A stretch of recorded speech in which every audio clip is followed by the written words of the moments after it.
there was an expectation in our business community, in the US, kind of all around the world, that China was on like an unstoppable path towards market opening and reform. And they were going to continue in this direction, in this trajectory, and that the World Trade Organization membership would just accelerate that, because they would see how valuable this all is and how they could then attract even more foreign direct investment, grow their economy, get their folks out of poverty, and create many more jobs.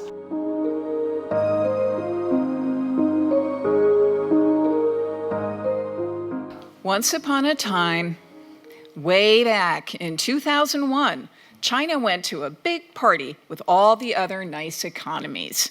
Then all the countries in the World Trade Organization lived happily ever after. Except that's a fairy story. As we know, the world experienced the so-called China shock. The US arguably lost 1 million manufacturing jobs. Many now believe China will overtake the US as the world's biggest economy in about 10 years, already has the biggest navy, and is widely perceived as a major security threat in cyberspace and artificial intelligence. So despite warming signs since Biden and Xi met last November, last week's visit to China by Secretary of State Antony Blinken showed that the current administration aims to limit key aspects of the US-China trade relationship, which has long exceeded purely economic dimensions to include concerns of national security. But with such interrelated economies, exports to China, I read, in 2022 accounted for 900,000 US jobs. Can we actually get control of this party? Fortunately, tonight's speaker, Wendy Cutler, will help us answer these questions and more in an exceptionally timely visit to WorldBoston, moderated by our excellent board member, Leslie Griffin. So good evening. I'm Mary Eintema, president of WorldBoston, and delighted to welcome you to Great Decisions. Thank you to the Lowell Institute, which generously supports this series, along with Chat and Chowder and our annual State of the State Department program, which you are hearing it here first, will take place right here on June 25th. Save the date. Thanks also to our production partner, GBH Forum Network. A recording of tonight's event will be available in the GBH Forum Network archive and on YouTube. Thank you to our community partners here at the beautiful Boston Public Library. Thank you to Natalie Mace and other great WorldBoston staff and board members here tonight. Raise your hand if you're any of those, and please come and talk to us. At long last, let us turn to our speakers.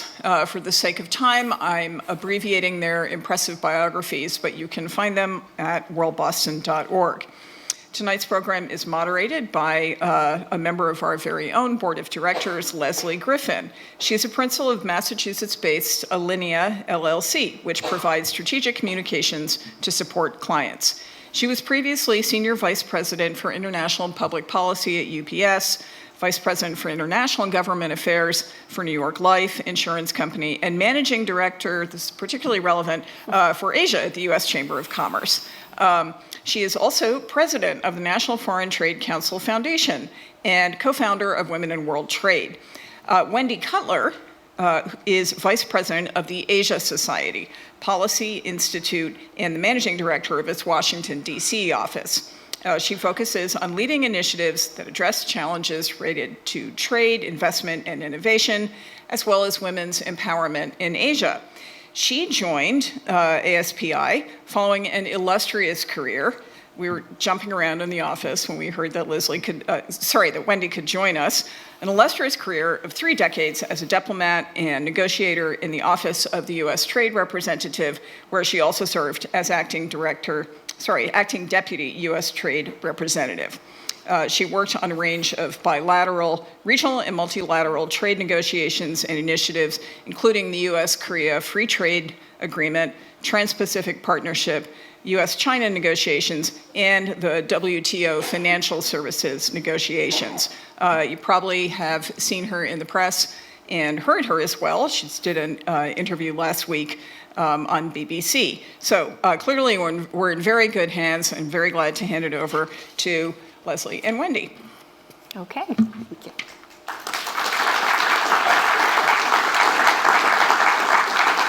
Thank you very much, Mary.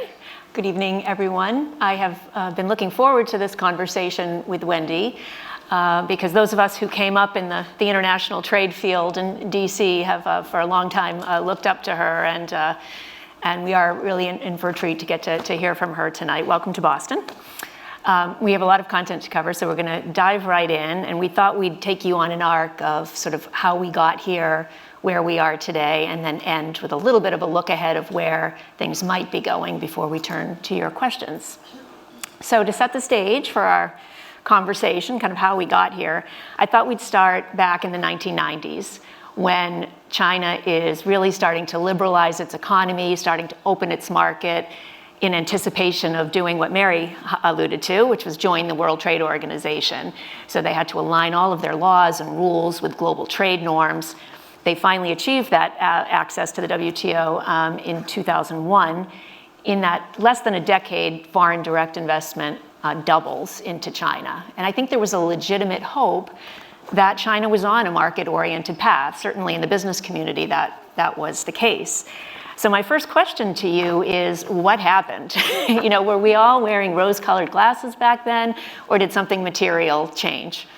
How much time do you have? So a lot happened. You mentioned the 1990s. What's interesting is that when China expressed interest in joining the World Trade Organization, this was in the 1980s. True. So they were already beginning to open and reform, and decided that getting into the World Trade Organization would help them in that quest. And it's interesting in trade negotiations many times, and I think this was the case for China then, that they use trade negotiations with foreign trading partners to kind of lock in those reform and openings. And so that was what was happening with China. And it was a fascinating time because we think of China now, its economy is state-run, which means really the government is in charge. But in those days, even though the economy was state-run, they were trying very hard to get the state out of the economy and allow the private sector to flourish and to contribute to economic growth. So they had their own interest in joining at that time, and they made a lot of concessions. I mean, it was a 15-year negotiation. We didn't do this lightly.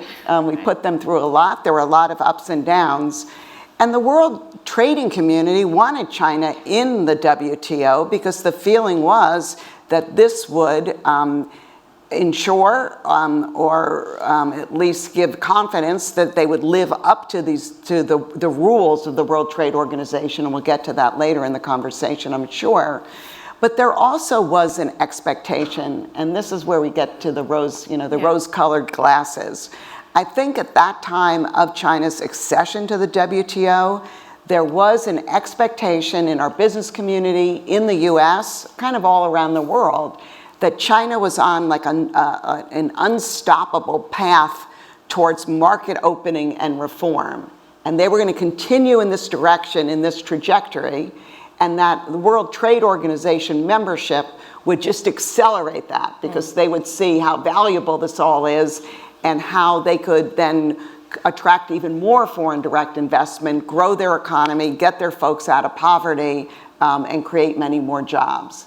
So what happened in short was that we were wrong, right? That this direction was stoppable, and it became evident probably around 2005, 2006. So we had about 4 good years where I think that China was trying really hard to live up to the WTO rules. In agreeing to join the WTO, they got rid of a lot of state-owned enterprises. They passed thousands of regulations to open their economy, and they lowered their tariffs significantly. And a lot of those measures still remain in place today.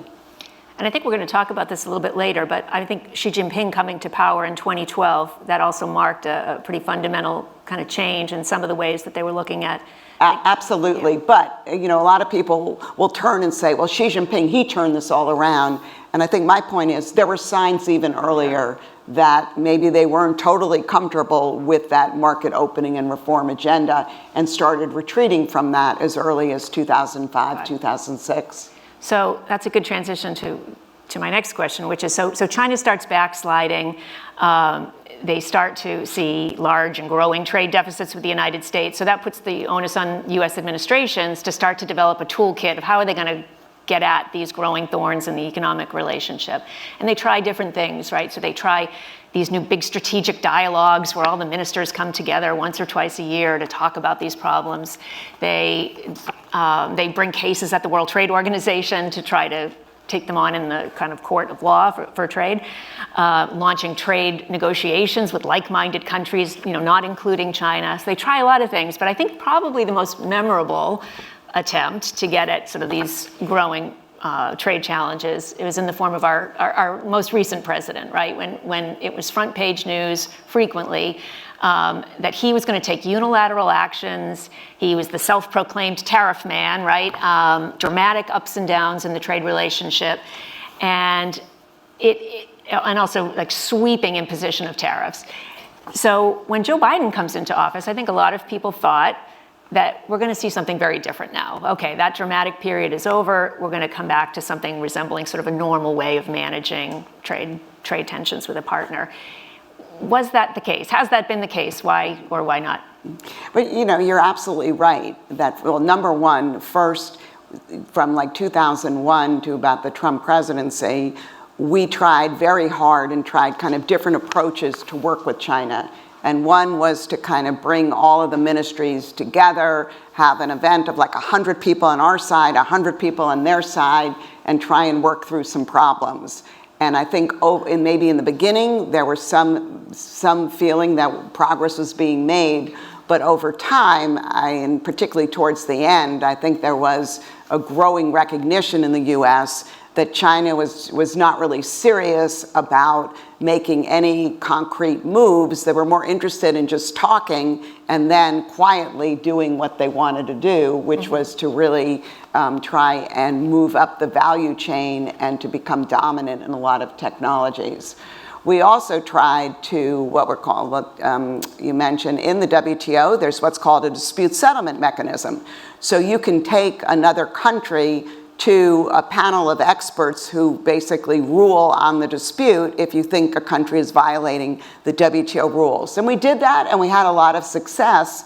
But the problem was those cases were on like very discrete issues, okay? So maybe it would be on the export of this product or the licensing restriction on that product. But at the same time, there was so much else going on, and so we weren't really moving the dial. And then finally, and this is kind of what I was really involved with before I left the government, then there was a feeling that, maybe working and negotiating with China is not the best strategy. Maybe what we should do is find other countries in the region who kind of share our values and want a high standard agreement and work with them to develop new rules that go even further than the rules of the WTO. And then maybe that would put pressure on China to live up to those rules as well. But anyway, none of this materialized. And, again, success was elusive.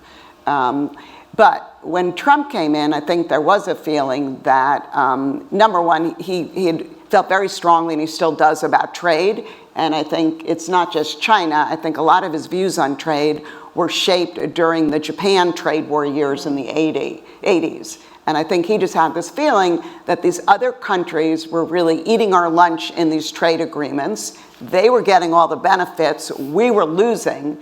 And so therefore, his view was we need to level the playing field. And the way to do this is to raise our tariffs against China and then hoping that China would be so nervous about these tariffs that they would come to the negotiating table and basically say, what do you want? We'll give it to you.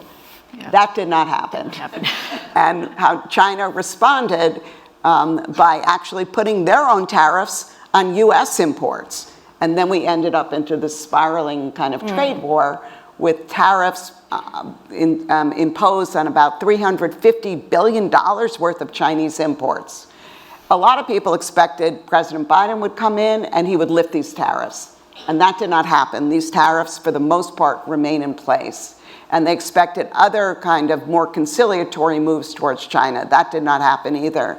And I think that just underscores that there is a kind of a growing consensus in this country, in both political parties, that China is not playing by the rules, that it practices unfair trade policies and practices, that it steals our technologies, it doesn't respect intellectual property rights, and overall in the economic area, there's just an unlevel playing field, meaning that Chinese companies get a lot of money, a lot of assistance, and a lot of different types of financial benefits from its government. And that makes it very hard to compete. If you're a private company, you're responsible to your shareholders. How do you compete against these companies that are frankly state-led and state-run? And so that's kind of where we are now. And I think what we've seen is through the Biden years, even though tariffs for the most part have not been increased, the Biden administration has put a lot of emphasis on restricting exports of technology to China. And I would suspect, regardless of who's in the White House in a year, that both of these policies will continue. Okay. They say that if you're running in a race with somebody, there are two things you can do. You can either try to cut the legs out from under the guy you're racing against, right? Or you can run faster yourself. And it seems like Biden administration is doing a little bit of both of those, right? We're investing in our own competitiveness via the CHIPS and Science Act and putting, $50 billion plus into R&D for semiconductors and manufacturing. As you say, on the cutting the other guy out, we're doing a heck of a lot to curb their access to advanced technology. So my question is on that latter point. Given the steps that we are taking to really degrade their capabilities in tech, are we decoupling our economies in some of the biggest growth areas of the future? Yeah, a great question. And in Washington, or all around the world, and people, my counterparts, we're all talk about, we're not decoupling, we're de-risking. Yeah. And somehow the de-risking, it's a softer term and it makes people, I think, a little more comfortable with what's going on. But de-risking is very similar to what I would call kind of targeted decoupling. I think Biden has been very clear, and Secretary Yellen, she was just in China, we're not looking to decouple our two economies. Like, that's just not gonna happen because we're so interdependent. We have about, I'm gonna say $800 billion in trade between the two countries. We still have a lot of investment, even though investments into China and Chinese investments in the US are on a downward trajectory. There still are a lot of US investment in China.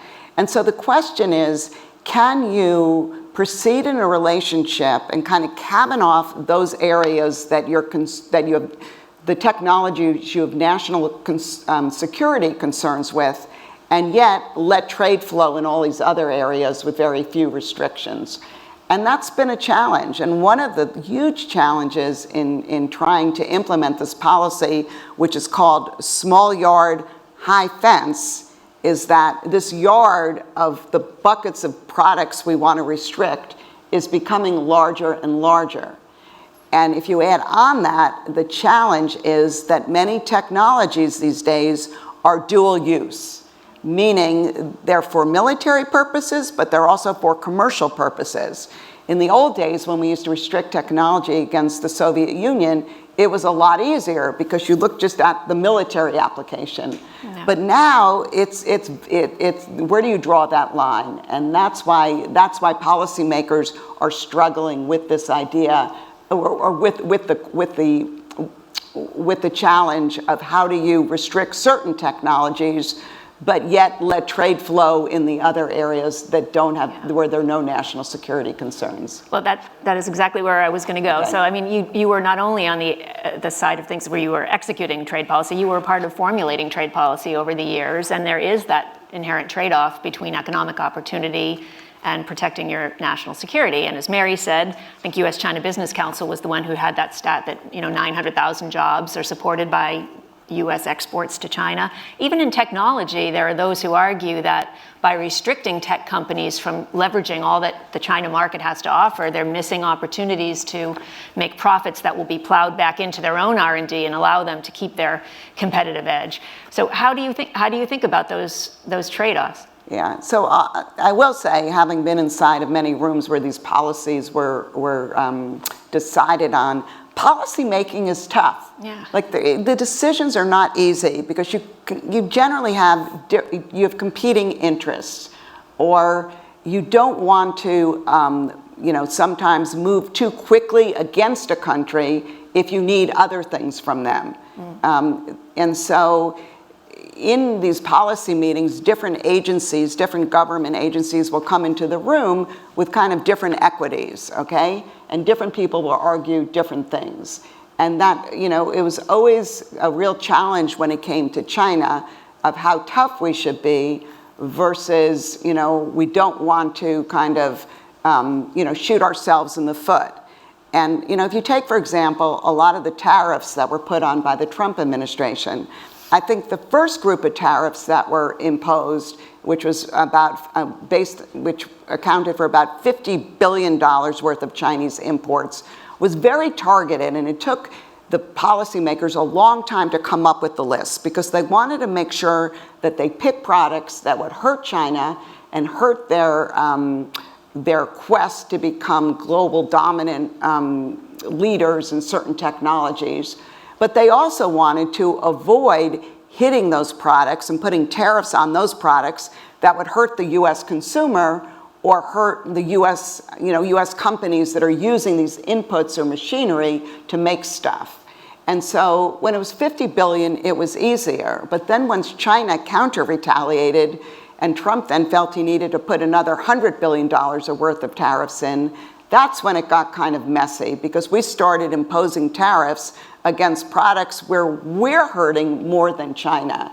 And so at some point, and hopefully soon, we're going to look at these tariffs and try and rebalance them to make sure that they're hurting the target and not hurting the U.S. But back to something else you said too here. One of the important distinctions between the Biden and the Trump policy towards China was the Biden emphasis on the importance of working with our allies and partners. So a realization that if we try and go it alone and we're unilateral, we're not being as effective as we could vis-a-vis China. China's going to listen when the US, Japan, Europe, and other countries all are kind of singing from the same hymn book. It gives us a lot more weight and clout. Also, back to a point you made, we want to make sure that if we're putting in tough restrictions, that companies in other countries aren't filling the void, because then China gets the technology and our companies are screwed. And so that's kind of another challenge in policy making. But again, a lot of competing interests. Another kind of one of the key issues you'll hear a lot about in Washington right now is the whole idea of how to deal with climate and clean energy. Now, China is kind of a clean energy dominant supplier, okay? Chinese companies control the solar market globally. They're the leaders on electric vehicles, the leaders on batteries, and other technologies. And this is, of great concern. But environmentalists will say, well, that's okay because we need all these products in order to counter and respond to climate change and climate challenges.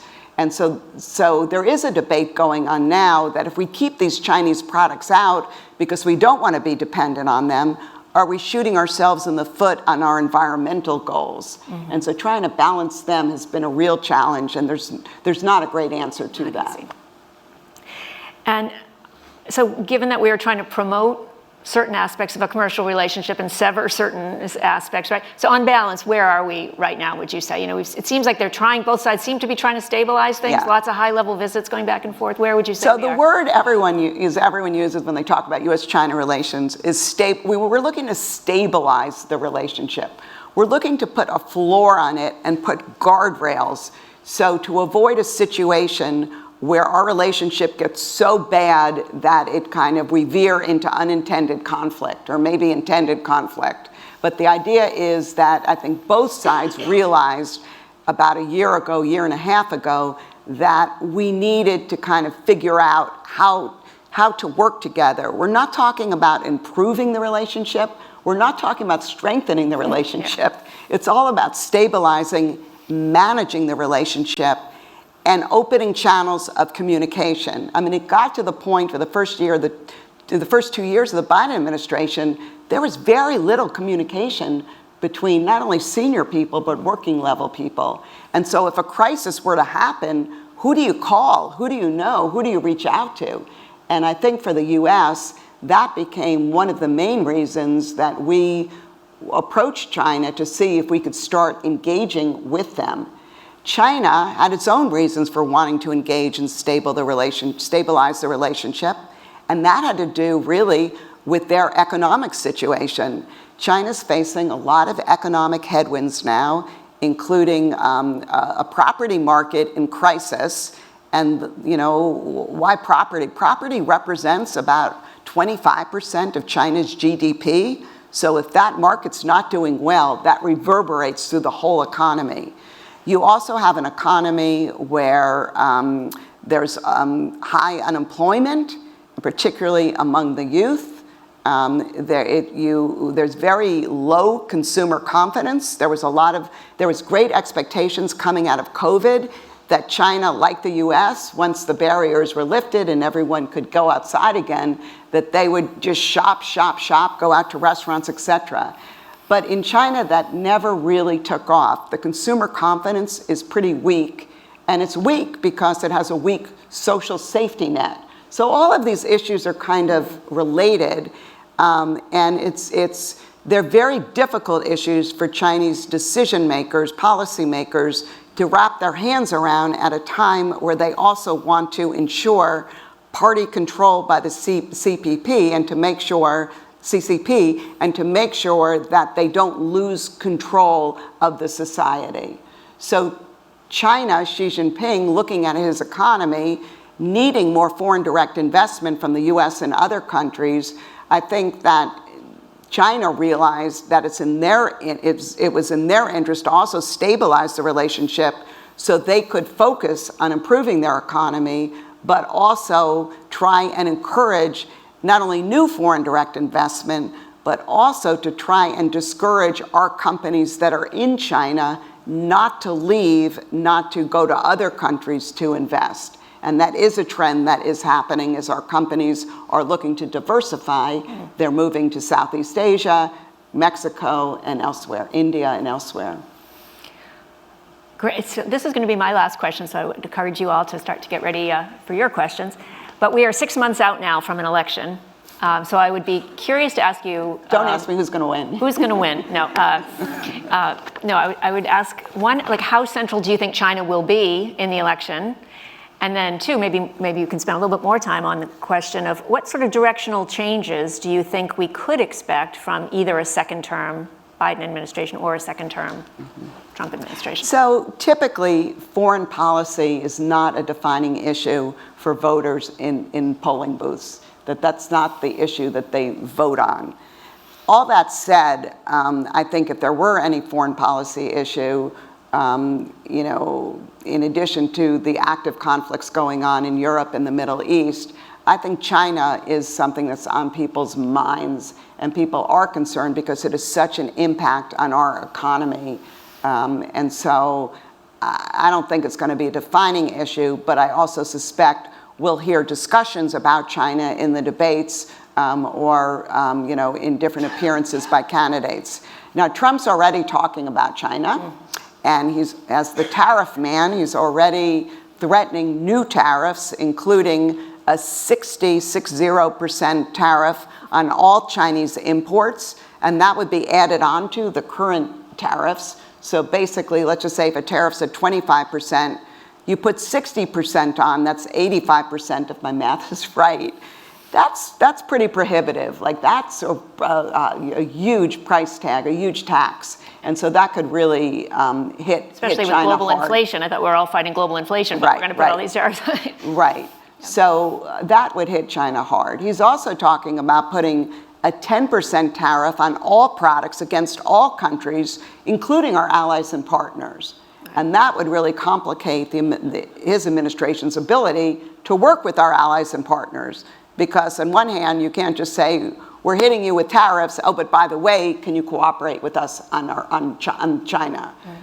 So that's another proposal he's put forward. So we'll have to see which ones will gain traction and which ones won't. But we can expect a lot of uncertainty and I think, some it'll be a volatile time with Trump in the White House on these issues.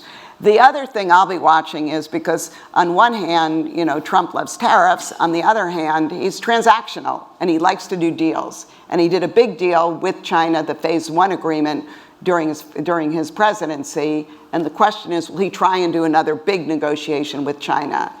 I personally don't think that's possible because I think China is so intent on state support for its companies and its economy that trying to hammer out the terms of a trade agreement when we have two completely different systems is a huge challenge.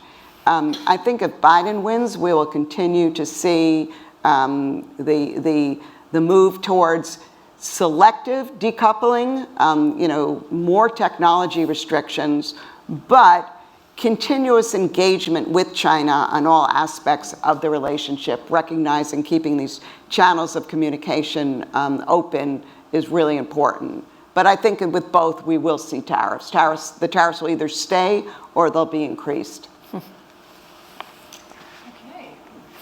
I'm sure we have, am I on? I am on, yes. I'm sure we have questions. Raise your hands. Wow, the lights are so bright. I know, the WorldBoston Brain Trust down here is always over here. there. Let's go to the aisle, please. In the red, yep. There's a question with two sides to it, and if you could comment on each of them would be great. Which is more concerning, the Chinese owning so much of the U.S. debt market and the financing our deficit, or what we're hearing about Taiwan and that being a strategic topic for them that's existential for their leader? Mm-hmm. Okay, and actually, I'll get another one. So somebody nearby, our first friend, raise your hand. Yep, right behind you. Yes. Yep. Thank you. Specifically, talk about Could you speak right into the mic, please? Sorry. Talking about selective decoupling. How has the Belt and Road Initiative and its recent struggles for success have affected U.S. and Chinese trade policy? Okay, so Dive into those. yeah. So on selective decoupling, how does it work? It basically works by the U.S. imposing restrictions on certain technologies going to China. Now, it can be done a number of different ways. There can be an export control, where you basically say this product cannot be exported to China unless you get a license to do so. And so the company would have to apply for a license. There are other restrictions which basically we just list different entities, different organizations in China, and we basically say no exports to those entities. That's always been a challenge because one thing that our policymakers have found is that the minute you start naming Chinese companies, guess what happens? Within 3 weeks, different companies emerge and different workarounds are found. So it's very hard. It's still an important part of our selective decoupling policy, but it does have challenges. We're also looking now to restrict outbound investment, and we already restrict inbound investment. So inbound investment means if a Chinese company wants to invest in the United States, it needs to go through a process led by the Treasury Department where that investment is screened to see if there are national security implications. And now, for the first time, we're also looking to restrict our investments going to China, and not just like new plants or acquisitions, but also money from venture capital money and other money. And so this is a regulation that now is being looked at for finalization in Washington. So these are kind of the four kind of main tools that the US is using to selectively decouple. But I will just emphasize, it is so important that as we do this, we work with our allies and partners. So if you think of semiconductors, the biggest semiconductor producers in the world, in addition to the US and China, are Korea, Japan, and Taiwan.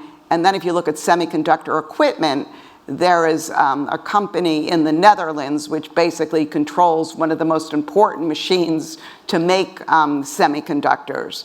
And so in order for our controls to be effective, we need to work with, in the semiconductor area, these four parties, these four economies in particular, to try and get them on the same page. Because again, if we decide we don't want to sell something, but a Japanese company comes in and says, well, we'll sell that to China, China gets the technology, and guess what? Our companies lose the sale and lose the market share. And so that's kind of how selective decoupling works. There is an international organization that comes together and once a year to kind of agree on export controls. But guess what? Russia's a member, and so our ability to kind of work within that organization is becoming more and more difficult. And so I think what you might see in the future is a new, smaller, leaner organization with fewer economies to try and work together, again, collectively, to pursue some of the same policies here, or at least to align the policies or make sure that different policies aren't undercutting each other. The first question, that's a trap I never want to get into, which problem is more serious with China? So there are a number of really serious problems. You've named two, the China owning some of our debt, although some people will say that makes China a more reliable partner because they know if they start taking measures against our debt and start withdrawing all this money, it's going to hurt them as well. It's going to hurt the whole global economy. So in some ways, they're invested. They have these huge surpluses. They need to spend the money. But other flashpoints in our relationship, for sure, Taiwan. And here, Xi Jinping has been very clear that at some point he wants Taiwan to become part of China. And how that is done and when it happens, we don't know. But we're working very hard now with Taiwan, with our allies and partners, to kind of preserve the status quo in Taiwan and not, and do everything we can to make sure this does not lead to conflict.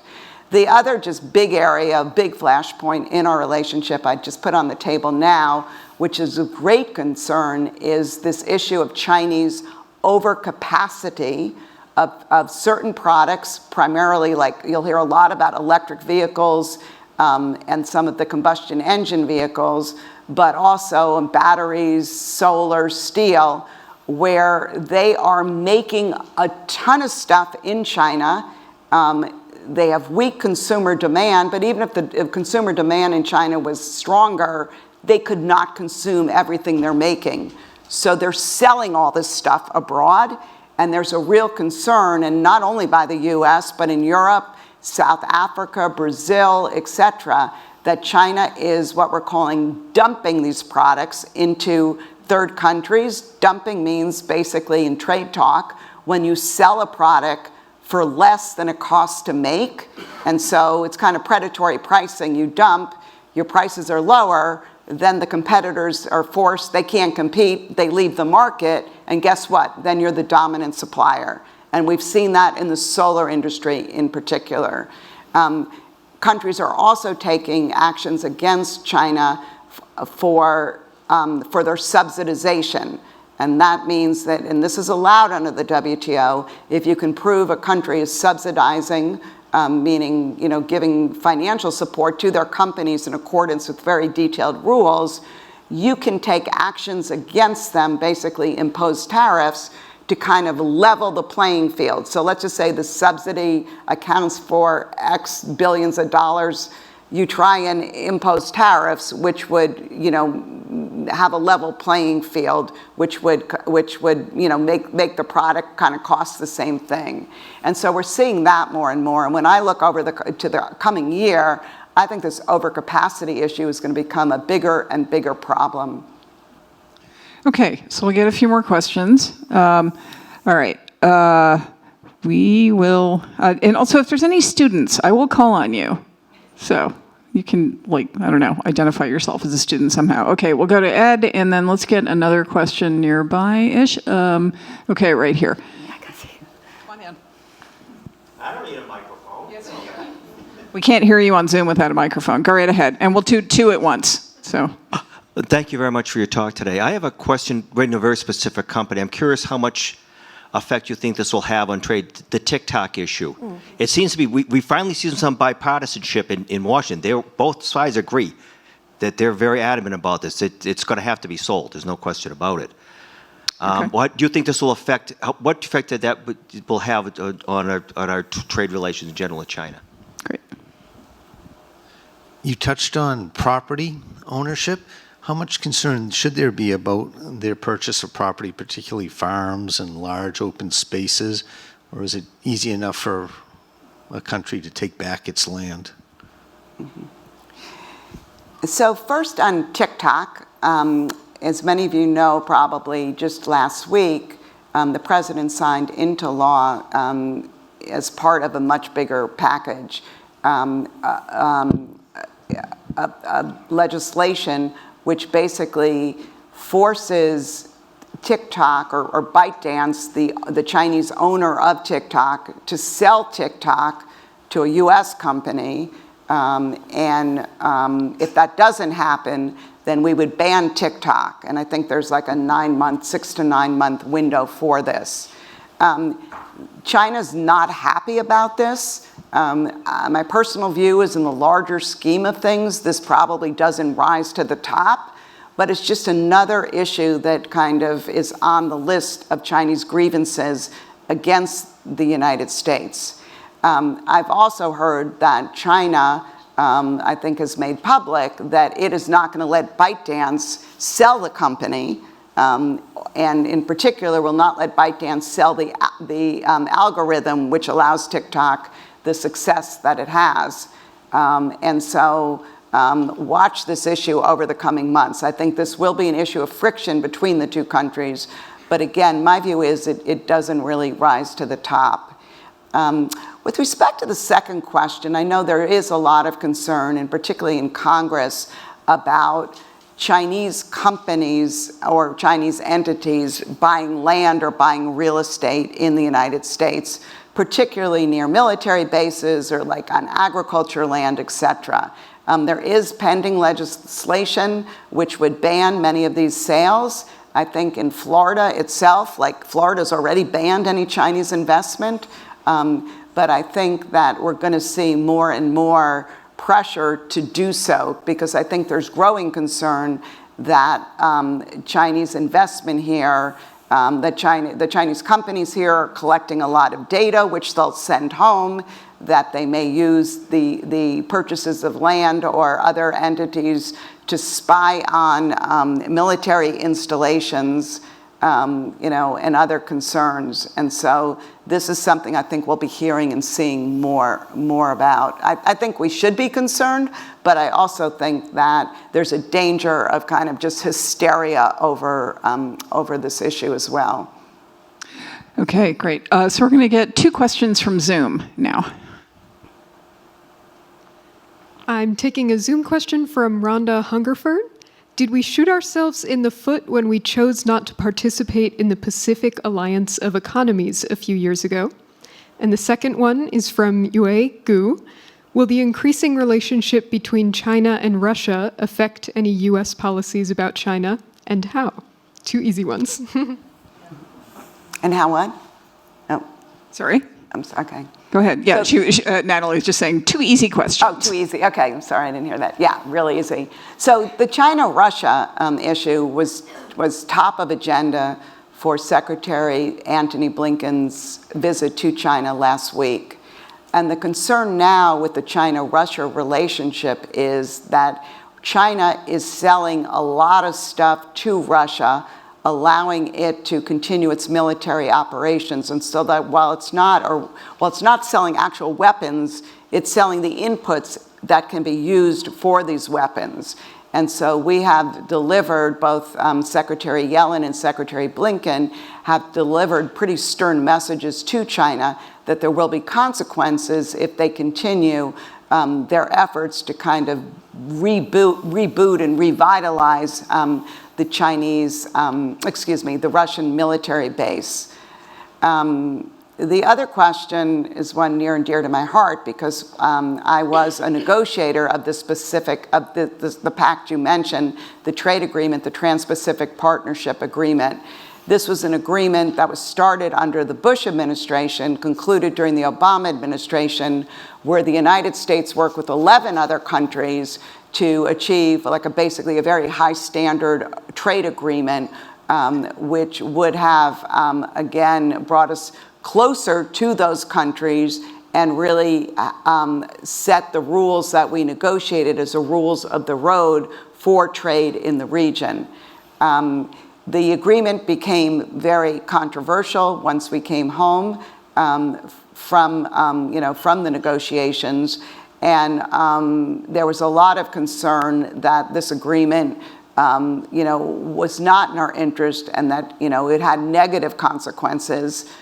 This became a campaign issue during the 2016 presidential campaign, and President Trump, on his third day in office, withdrew the United States from this agreement.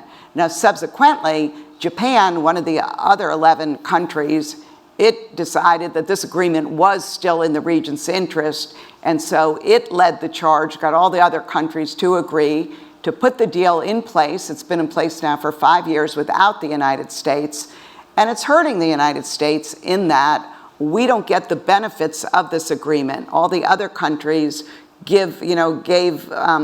provide concessions to the other parties of the agreement. So the benefits are being shared by the parties to the agreement. We're not getting those benefits. And what does that mean in concrete terms? For example, if the beef tariff in Vietnam is 40%, that's the tariff we face. But if the other countries all agree to take that tariff to zero, the Australian farmers can outcompete US producers. So just to give you an idea of what this means to be at a disadvantage.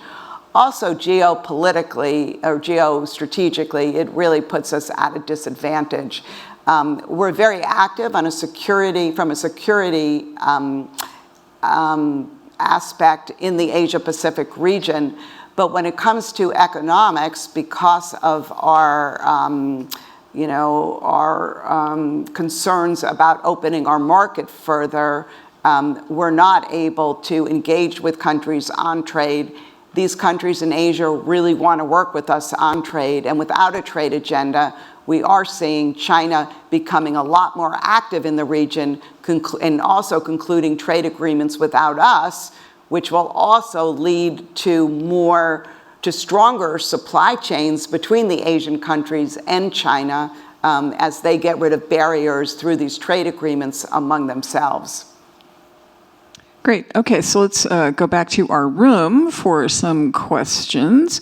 All right, so let's go to, we're going to do two different sides. I think that's Sanjay. Yes. Well, can't see very well, but let's go to Sanjay right here, and then we'll go to you. Yes, you. All right. Thank you. Sanjay first. Thank you, Mary. So I guess the question I'll ask is, you talk about US and China. It seems like we are splitting, and it's becoming, at some point, are we getting to the point of we're going to ask countries to take sides? And I used to see in my previous work where internet is splitting and other things that are happening. And how do you see the role of Global South in when we ask them to take sides, and where do you think they go? And then we're going to get our second one here. This is a similar question, but I was wondering how the United States can offer some sort of competitive advantage against China in specifically like the Indo-Pacific and Southeast Asia, since China is a state-owned economy, foreign direct investment is much easier versus a more free trade model in the United States. So what sort of economic incentives or policies can be implemented to combat China's easier FDI plan? Mm-hmm. So with respect to the first question, that's a great question, because many countries, particularly, but not limited to the Indo-Pacific, who are in China's neighborhood, will say, we don't want to take sides. We want to work with China, and we want to work with the United States. And for most of these countries, China is their largest trading partner, even for our allies. So for Japan and Korea, China is their largest trading partner. That's changing a bit with Korea, but I'm not sure if that's a permanent change. I mean, if you look at China's trading relationships with countries all around the world, you look in our neighborhood, if you look in Latin America and North America, I think except for Mexico, China is the largest trading partner for all of the countries in our backyard in Latin America. And so this is pretty formidable competition. What these countries say is, don't force us to take sides. We want to work with both, get what we can from both. I was in a meeting, a public panel with an Indonesian former official a few months ago, and his view was, if you force us to choose sides, we choose both, okay? So they don't want to have to make that decision. And I think credit to the Biden administration, they've been working very hard to not force countries to make that decision. And that kind of gets to the second question. What the Biden team's trying to do is to kind of promote an affirmative agenda in the Indo-Pacific region. And they've launched an initiative a year ago called the Indo-Pacific Economic Framework, which it doesn't say China anywhere. There are 13 other countries in the region that have joined, and it's about working with those countries to deal with issues like climate change, supply chain disruptions, anti-corruption, and some trade issues. And we're making progress in this initiative. I mean, many people criticize it in the region for not going far enough. But again, we make sure that when we do this kind of work, even though China may be in the back of our mind, we're looking to state this agenda affirmatively. What do we want to achieve? And what do these countries want from us? So what do they want? Number one, they want us to lower our tariffs, and they want access to our market. And that's one area where the Biden administration is not willing to move right now. And so that is a huge disappointment to these countries. But what we've been telling them, and through the Indo-Pacific Economic Framework, is that you can attract a lot more foreign direct investment if our companies feel that you're really pursuing high standards on intellectual property protection, labor standards, environmental standards, et cetera. And so there have been many missions and conferences bringing the private sector together with the government to kind of offer these opportunities to countries in the region. So that's kind of one example of what we can offer. But again, many of them also, while they realize they need to deal with China, and economically China's an important partner, they want us in the region to counter China's economic influence. And so while many privately may criticize the Indo-Pacific Economic Framework, publicly they're very positive about it because they see this as what the United States can do now to engage economically in the region, with the hope that this will lead to more. Okay, I think we'll probably just have time for just one more. So in the back there in the middle, yep, in black and white, I think I can hardly see. Yes, you, miss. So you can just pass the microphone across each other. That's the way to do it. There we go. Down to you. Go ahead. So we'll just take one, I think, just and wrap it up. Hi. I read about your paper in The Diplomat about how the next US president is able to tackle the China economic challenge. And my question is that, considering the similarities in their views on China, there being Biden and Trump, where do potential divergence in policy between Biden and Trump be moving forward? Mm-hmm. So I think one of the main differences will be, and something I've mentioned before, is the Biden team is very focused on working with our allies and partners and developing kind of a collective response to the China economic challenge, or the China challenge more broadly. Trump in a second term may put more emphasis on that, but from his first term, it was very clear that he preferred to move unilaterally, and was also, willing to go it alone, feeling that the U.S. had the leverage and was strong enough to kind of take China on its own. So I think that's just one important difference. I also think that policy making is a lot less chaotic in the Biden administration. I mean, proposals are made, different government agencies come together, they work through their differences, they consult with stakeholders, including workers and our businesses and other stakeholders, and then they also consult with our allies and partners. And while this may take more time then to put policies in place, I think the policies, once announced then and put into place, are more durable and less chaotic and more, just more thoughtful. And I think the final distinction there are a number of distinctions, but the other distinction will be that for the Biden team, they've really tried to downplay trade as much as they can, even with China. And a lot of this has to do with the differing views in the Democratic Party about trade, where many, the folks on the left of the Democratic Party have a lot of concerns about trade, feeling that our trade policy to date has been too focused on what business wants and not enough on what workers want. And so I think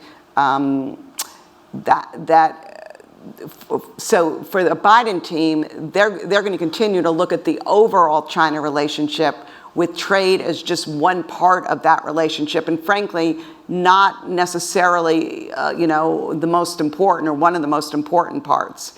For the Trump administration, Trump is just very focused on trade. And I mentioned earlier, he's had this interest for many, many years now, started with Japan, but now it's with China.